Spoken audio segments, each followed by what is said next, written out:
Nag-enjoy ka ba sa school? Opo. Talaga? Opo. Sige nga, kwento mo nga sa akin. Sige na. Dali, kwento mo. Sige na, tingin ka nga sa akin. Sige na, kwento mo. Kumusta na ang school mo? Mabuti po. Ang grades mo? Kumusta na si teacher? Mga classmates mo? Sino ang best friend mo sa school? Hazel. Hazel, naglalaro ba kayo lagi? Opo. Eh di mabuti. Anak, isasabihin ako sa'yo. Ano yun? Excited ka ba? Okay lang po. Okay na ba sa'yo? Opo. Alam mo bang mahal kita? Yahoo! Anak, di ba kasi gusto mo ng maraming toys? Opo. At saka ano pa? Sabihin mo kay mami. Tsaka po pwede pong pag-drawingan. Pero anak, para makabili tayo ng maraming toys at makapag-drawing ka na maraming kahit na anong gusto mong i-drawing, aalis mo na si mama. Bakit po kaya? Eh kasi, pag hindi mo ako aalis, hindi ka makakabili ng maraming toys. Sad ka ba? Ha? Alis mo na si mama, and then ibibili kita ng maraming toys at yung drawing book mo. Okay na ba sa'yo yan? Ha? Love mo ba si mama? Opo. O, kiss ka muna. Na.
What is that?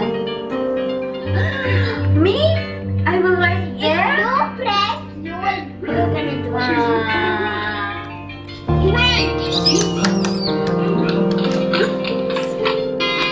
Here? What? H? Okay.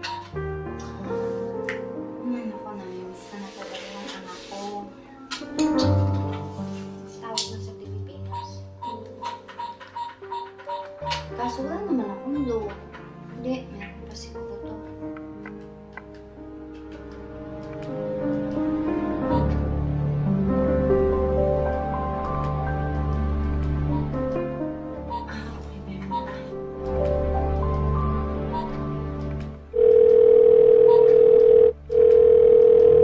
Hello, Inay! Ay, Inay! He's ay anak, buti napatawag ka. Opo, Inay. Miss ko na po kayo kasi. Tsaka po yung anak ko, nasaan po ba siya? Pwede ko po ba siyang makausap? Siguro to. Madali lang. Apo, nanay mo. Ay naku, biglang tumakbo. Ayaw kang kausapin. Tawag ka na lang ulit.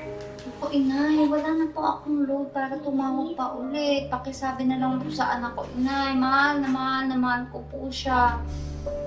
At mahal ko din po kayo. Ingat na lang po kayo lagi dyan. Pasensya ka na, Inay. Wala na talaga po akong load. Ay sandali anak, kailan ka pa magpapadala? Wala na kaming pera dito. Kailangan ko ng cellphone, anak. Yung colored na cellphone na nakikita ko mukha mo. Inay, mahal yan.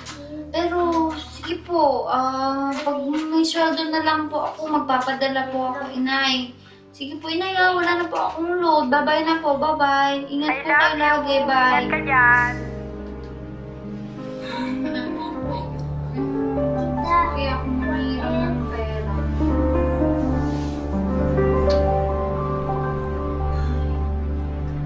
Ano kaya?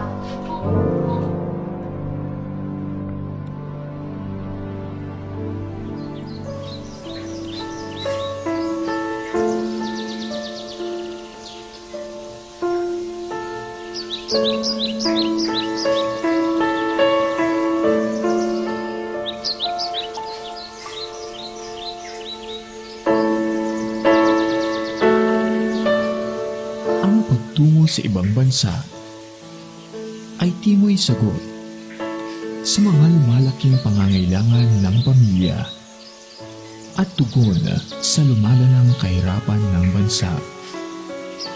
Ngunit ang sakripisyong dulot nito'y mga luha at damdaming nangungulila.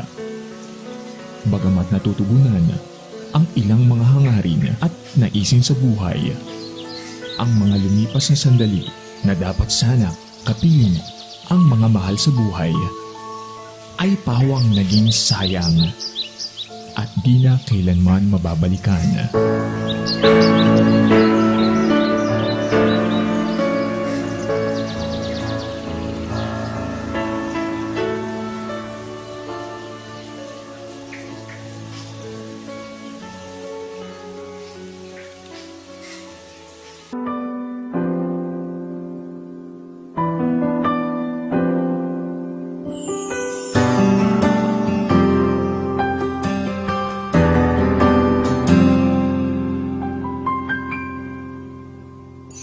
Pasko na naman, ngunit wala ka pa.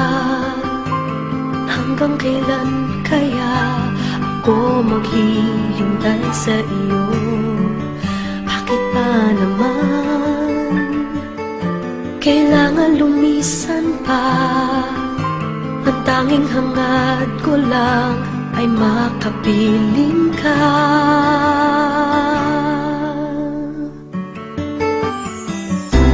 Sana ngayong Pasko ay maalala mo pa rin ako. Hinahanap-hanap pag-ibig mo. At kahit wala ka na, nangangarap at umaasa pa rin ako. Muling makita ka at makasama ka sa araw ng Pasko. Sana ngayong Pasko ay maalala mo pa rin ako. Hinahanap-hanap pag-ibig mo. Sana andito si Mama ngayong Pasko. Ka na, nangangarap at umaasa pa rin ako. Muling makita ka at makasama ka sa araw ng Pasko.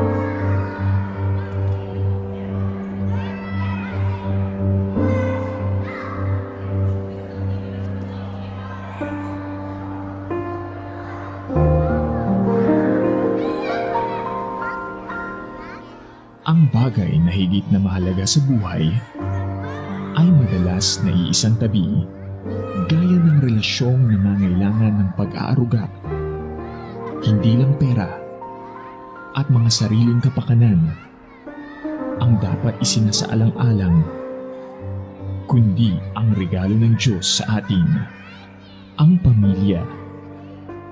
Sa pagpalit ng taon, isang panalangin ang ating nais. Ito'y ang mabuo muli ang bawat pamilya. Itaas natin sa Diyos ang ating buhay at itiwalang may magagawa siya sa ating pamilya.